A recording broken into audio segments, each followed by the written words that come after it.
بسم اللہ الرحمن الرحیم۔ السلام علیکم ورحمۃ اللہ وبرکاتہ۔ میں آپ کا دوست محمد سعد۔ امید ہے آپ سب لوگ خیر و عافیت سے ہوں گے۔ قرآن مجید ہم سب انسانوں کے لیے رہنمائی، ہدایت اور نصیحت ہے، لیکن یہ قرآن عربی زبان میں ہے اور ہم عجمی ہیں، یہ ہماری زبان نہیں۔ قرآن مجید سمجھنے کے لیے عربی زبان کی بنیادی اور بیسک چند قواعد اور اصول ضوابط کو سیکھنا لازمی اور ضروری ہے۔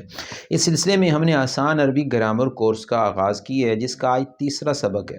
کل کے سبق میں ہم نے پڑھا تھا کہ اسم کے متعلق 4 باتیں جان لینے سے اسم حل ہو جائے گا، اور وہ پہلی بات تھی اسم کی جنس، یعنی اسم کا کوئی بھی لفظ مذکر ہے یا مؤنث ہے، یا مذکر کے طور پر استعمال ہوگا یا مؤنث کے طور پر استعمال ہوگا۔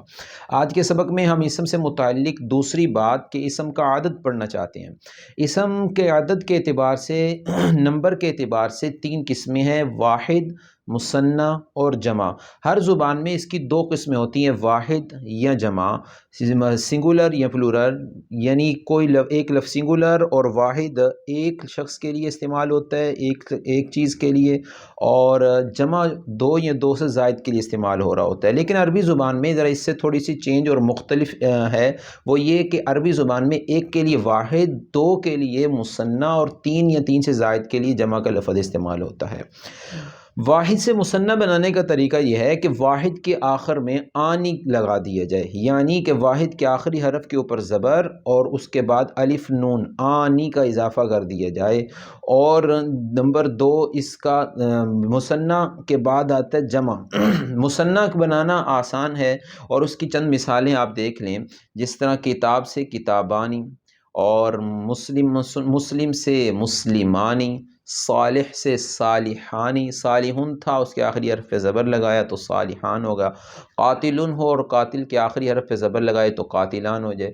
آیتن ہو تو آیت کے آخری لفظ پہ آیتان ہو جاتا ہے۔ تو اس طرح واحد سے مثنی بنانا بہت آسان عمل ہے۔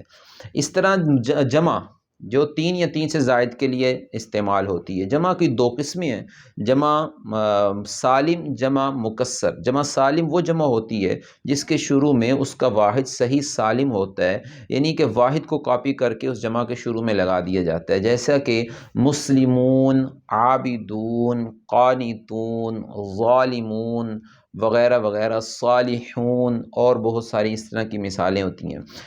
اور مسلمات، عابدات، قانتات، مونس کے اندر یہ مثالیں پائی جاتی ہیں۔ دوسری قسم ہے مکسر۔ مکسر کا مطلب انگلش میں ہوتا ہے بروکن، یعنی کہ ایسی جمع جس کو توڑ دیا گیا ہو، جس کے اندر اس کے واحد کو توڑ دیا گیا ہو، واحد اس کے اندر اس طرح موجود نہ ہو، جیسے کہ کتاب کی جمع ہے کتب، اب باب کی جمع ہے ابواب، نبی کی جمع ہے انبیاء، رسول کی جمع ہے رسل۔ اب اس کسی میں جمع میں بھی واحد اس کا اس طرح موجود نہیں ہے جس طرح واحد کی اصلی شکل ہے۔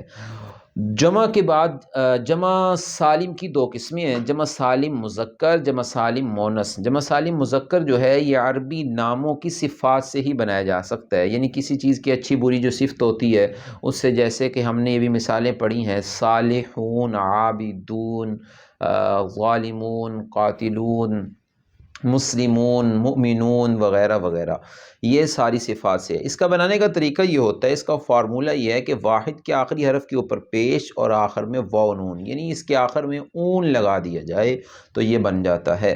اور جمع مؤنث دوسری قسم ہے، جمع مؤنث سالم۔ جمع مؤنث سالم بنانے کا طریقہ یہ ہوتا ہے کہ اس کے آخر میں آت لگا دیا جائے، یعنی کہ آخری حرف کے اوپر زبر اور الف تا، اور اگر کوئی لفظ جس کے آخر میں گول تا آ رہی ہے تو جمع مؤنث سالم بناتے وقت وہ گول تا ختم ہو جائے گی، جیسے آیتن تھا تو جب آیتن کی جمع مؤنث سالم بنے گی تو آیات ہو جائے گی، اور جنتن تھا تو جنات ہو جائے گی۔ اسی طرح یہ جمع عربی ناموں سے بھی بن سکتی ہے، اس کے علاوہ ناموں کے صفات سے بھی بن سکتی ہے، اور تقریباً ہر اس لفظ سے بن سکتی ہے جس کے واحد کے آخر میں گول تا آ رہی ہو۔ تو اللہ تعالی ہمیں اس کو پڑھنے کی اور اس پہ عمل کرنے کی توفیق عنایت فرمائے، اور قرآن مجید کو سمجھ کر اور اپنی زندگیاں اس کے مطابق گزارنے کی توفیق عنایت فرمائے۔ باقی اسم کے متعلق 2 چیزیں ہیں وہ آئندہ کے سبقوں میں پڑھیں گے۔ السلام علیکم۔